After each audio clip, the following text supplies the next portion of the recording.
Hello everyone, this is Satpal and you are watching option seller. और देखिए, इस channel पे हम डिस्कस करते हैं ऑप्शन ट्रेडिंग को। हम ऑप्शन स्ट्रेटजीज को सीखते हैं कि उनका सेटअप किस तरह का होता है, उनको ट्रेड किस तरह से किया जाता है और किन सिनेरियो में उनमें प्रॉफिट और लॉस होता है, क्या फैक्टर्स है जो इनको इफेक्ट करते हैं। तो बेसिकली ये एक एजुकेशन का चैनल है जहाँ पे मैं आपको एजुकेट करता हूँ। जो नॉलेज मुझे है वो मैं आप तक पहुँचाने की कोशिश करता हूँ। तो बेसिकली हम ये समझते हैं कि ऑप्शन ट्रेडिंग होती क्या है, स्ट्रेटजीज क्या होती हैं और उनका स्ट्रक्चर किस तरह का होता है, उनको कौन कौन से फैक्टर इफेक्ट करते हैं। लेकिन अल्टीमेट एम हमारा क्या है, हमारा गोल क्या है वो सीखने का, वो है कि हम इस मार्केट से प्रॉफिट जनरेट करें, पैसा कमाएं। तो आज के इस वीडियो में मैं आपको यही बताऊंगा कि अभी जो मार्केट में करंट सिनेरियो है, जो करंट इन्वायरमेंट है, इसमें आपको कौन सी स्ट्रेटजीज को ट्रेड करना चाहिए। आज मैं आपको कोई पर्टिकुलर स्ट्रेटजी नहीं बताऊंगा, उसके कंपोनेंट्स को नहीं बताऊंगा। आज मैं आपको ये बताऊंगा कि मार्केट में जो अभी जो करंट इन्वायरमेंट है उसमें आपको कौन सी स्ट्रेटजीज को ट्रेड करना चाहिए, कहां पे प्रॉफिट होने के चांसेस ज्यादा हैं। तो देखिए, अभी मार्केट में वोलेटिलिटी है वो काफी कम चल रही है। इंडिया विक्स है वो on the lower side trade कर रहा है। तो ऐसे में हमें कौन सी स्ट्रेटजीज को ट्रेड करना चाहिए। तो देखिए, बेसिकली हम ऑप्शन सेलिंग करते हैं, लेकिन ऑप्शन सेलिंग के लिए ये इन्वायरमेंट सही नहीं है, क्योंकि मार्केट में वोलेटिलिटी है वो कम है और कम वोलेटिलिटी में हमें ऑप्शंस को सेल नहीं करना चाहिए। तो चलिए, सबसे पहले हम ये जान लेते हैं कि अभी जो ये मार्केट में इन्वायरमेंट है इसमें हमें कौन सी स्ट्रेटजीज को ट्रेड नहीं करना चाहिए। तो देखिए, अगर आप स्ट्रैडल को ट्रेड करते हो तो उसके लिए सही इन्वायरमेंट नहीं है। अगर आप स्ट्रैंगल ट्रेड करते हो तो उसके लिए भी सही इन्वायरमेंट नहीं है, क्योंकि वो प्योर ऑप्शन सेलिंग स्ट्रेटजीज हैं। तो ये दो स्ट्रेटजीज तो आपको भूल के भी नहीं करनी है, क्योंकि मार्केट में वोलेटिलिटी कम है। उसके बाद आती है बटरफ्लाईज एंड आयरन कोंडोर। तो बटरफ्लाई और आयरन कोंडोर है, इनको भी आपको अभी ट्रेड नहीं करना चाहिए। ऐसा नहीं है कि आप इनको ट्रेड नहीं कर सकते, ये मॉडरेट विक स्ट्रेटजीज हैं, लेकिन अभी मैं आपको रेकमेंड करूंगा कि इनको आप ट्रेड मत कीजिए, क्योंकि विक्स अभी ऑन द लोअर साइड है। तो अभी आप आयरन कोंडोर और बटरफ्लाईज को भी ट्रेड मत कीजिए। चलिए, तो मैंने 4 स्ट्रेटजीज बता दी हैं जो आपको अभी ट्रेड नहीं करनी चाहिए, और वो 4 स्ट्रेटजीज है iron Condor, butterfly, straddle and strangle. ये स्ट्रेटजीज आपको अभी ट्रेड नहीं करनी चाहिए। अब मैं आपको बताता हूं आपको कौन सी स्ट्रेटजी ट्रेड करनी चाहिए। तो देखिए, आपको अभी 3 स्ट्रेटजी ट्रेड करनी चाहिए। पहली है कैलेंडर स्प्रेड, दूसरी है डायगोनल स्प्रेड और तीसरी है बुल कॉल स्प्रेड या बियर पुट स्प्रेड। ये 3 स्ट्रेटजी हैं जो इस मार्केट इन्वायरमेंट में ट्रेड करने के लिए सबसे फिट हैं, क्योंकि ये लो विक स्ट्रेटजी हैं। यहाँ पे अगर वोलेटिलिटी ऊपर जाती है तो आपको प्रॉफिट होगा। अब देखिए, मैंने आपको ये तो बता दिया कि कौन सी स्ट्रेटजी आपको ट्रेड नहीं करनी चाहिए और कौन सी स्ट्रेटजी आपको ट्रेड करनी चाहिए, और उसके पीछे का जो डिसाइडिंग फैक्टर है वो क्या है, इंडिया विक्स। लेकिन मैं ऐसा क्यों बोल रहा हूं कि ये लो विक स्ट्रेटजी हैं और ये हाई विक स्ट्रेटजी हैं, उसके पीछे का लॉजिक क्या है, तो उसको आप समझिए। देखिए, इंडिया विक्स जो है ये वोलेटिलिटी इंडेक्स है, ये बताता है कि मार्केट में वोलेटिलिटी क्या है। और वोलेटिलिटी जो है उसका नेचर होता है मीन रिवर्टिंग। मीन रिवर्टिंग से मेरा मतलब क्या है कि अगर वोलेटिलिटी ऊपर है तो वो अपने मीन की तरफ नीचे आएगी, और अगर वोलेटिलिटी नीचे है तो वो अपने मीन की तरफ ऊपर जाएगी।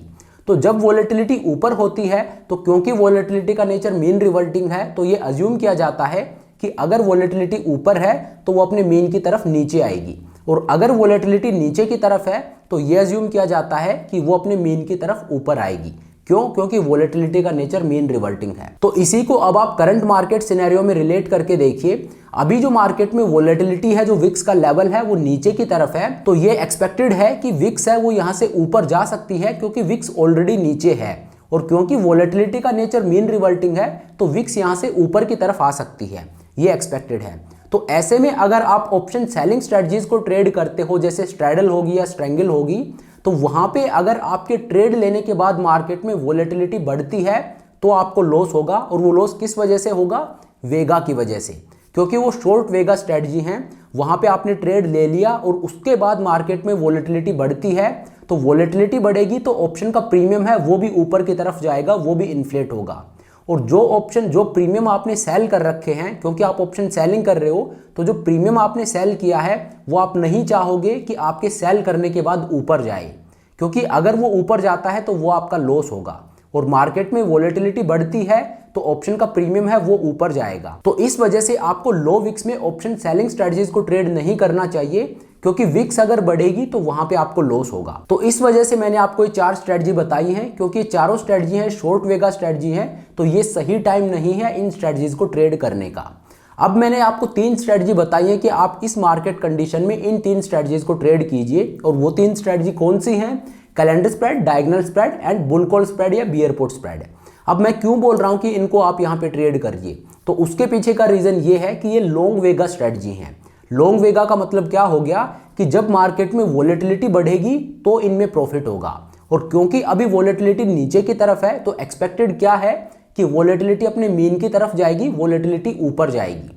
तो वोलेटिलिटी ऊपर जाएगी तो ये 3 स्ट्रेटजी हैं, इनमें आपको प्रॉफिट होगा। क्यों? क्योंकि ये लॉन्ग वेगा स्ट्रेटजी हैं। आपके ट्रेड लेने के बाद अगर मार्केट में वोलेटिलिटी ऊपर जाती है, वोलेटिलिटी बढ़ती है, तो इन तीनों स्ट्रेटजीज में ही आपको प्रॉफिट होगा। तो इस वजह से सबसे सही स्ट्रेटजी जो आपको अभी ट्रेड करनी चाहिए वो है calendar spread, diagonal spread and bull call spread या बियर पुट स्प्रेड। तो अभी की मार्केट कंडीशन के हिसाब से ये है सबसे रिलेवेंट स्ट्रेटजी। आप इन स्ट्रेटजीज को ट्रेड कीजिए, क्योंकि अगर वोलेटिलिटी ऊपर जाएगी तो आप उसको कैपिटलाइज कर सकते हो, आप वहां पे प्रॉफिट जनरेट कर सकते हो इन स्ट्रेटजीज से। और क्योंकि ये स्ट्रेटजी अभी इतनी रिलेवेंट है, इसीलिए मैं कैलेंडर स्प्रेड और डायगोनल स्प्रेड पे वर्कशॉप लेके आ रहा हूं। 25 दिसंबर को ये वर्कशॉप कंडक्ट होगी, जो कि होने वाली है कैलेंडर स्प्रेड और डायगोनल स्प्रेड पे। मैं यहाँ पे आपको बताऊंगा कि कैलेंडर स्प्रेड और डायगोनल स्प्रेड का आपका सही सेटअप किस तरह का होना चाहिए, यहाँ पे आप किस तरह के एडजस्टमेंट कर सकते हो। वीकली और मंथली दोनों में मैं आपको ट्रेड करके दिखाऊंगा, साथ ही मैं आपको बैक टेस्ट भी करके दिखाऊंगा कि अगर रियल मार्केट में आप ट्रेड करते हो, वहां पे आपकी पोजीशन फंसती है, तो आप किस तरह से इसको मैनेज कर सकते हो और यहाँ पे किस तरह की आपको एज मिलती है। ये सब कुछ मैं उस वर्कशॉप में आपको बताऊंगा। तो ये वर्कशॉप 25 दिसंबर को कंडक्ट होगी। तो अगर आपको इससे रिलेटेड कोई भी इंफॉर्मेशन चाहिए तो नीचे मैंने व्हाट्सएप नंबर दे दिया है, इस पे व्हाट्सएप करके आप सारी डिटेल्स ले सकते हो। साथ ही दूसरी स्ट्रेटजी जो मैंने आपको बताई है बुल कॉल स्प्रेड या बियर पुट स्प्रेड, उन पर भी मैं वर्कशॉप कंडक्ट कर चुका हूं, जहां पे मैंने बताया है कि ऑप्शन बाइंग आपको किस तरह से करनी चाहिए और कैसे आप एक बुल कॉल स्प्रेड या बियर पुट स्प्रेड में एडजस्टमेंट कर सकते हो। हालांकि ऑप्शन बाइंग में बोला जाता है कि एडजस्टमेंट करने का बहुत ज्यादा स्कोप नहीं होता है, क्योंकि वो डेबिट स्प्रेड होते हैं, इस वजह से आप वहां पे बहुत ज्यादा एडजस्टमेंट नहीं कर सकते। बट स्टिल मैंने उस वर्कशॉप में बताया है कि किस तरह से आप यहाँ पे एडजस्टमेंट कर सकते हो और ऑप्शन बाइंग करने का सही तरीका क्या है। तो अगर आपको उस ऑप्शन बाइंग वर्कशॉप से रिलेटेड कोई डिटेल चाहिए तो भी आप इसी नंबर पे व्हाट्सएप करके वो डिटेल्स भी ले सकते हो। तो चलिए, ये एक छोटा सा वीडियो बनाने के पीछे मेरा इंटेंशन यही था कि मार्केट में अभी वोलेटिलिटी कम है और यहाँ पे अगर आप स्ट्रैडल, स्ट्रैंगल इस तरह की स्ट्रेटजीज को ट्रेड करते हो तो वहां पे आपको लॉस हो सकता है। तो इस मार्केट कंडीशन में आपको कौन सी स्ट्रेटजीज को ट्रेड करना चाहिए वो मैंने आपको बताया है। तो मेक श्योर इस मार्केट कंडीशन में आप इन्हीं स्ट्रेटजीज को ट्रेड कीजिए जो मैंने आपको बताई हैं। आप अभी स्ट्रैंगल या स्ट्रैडल की तरफ मत जाइए। तो चलिए, अब इस वीडियो को यहीं पे खत्म करते हैं। Thank you so much for watching the video. I hope ये वीडियो आपको पसंद आया होगा। अगर वीडियो अच्छा लगा तो मेक श्योर आप वीडियो को लाइक करें, चैनल को सब्सक्राइब करें। This is Satpal signing off.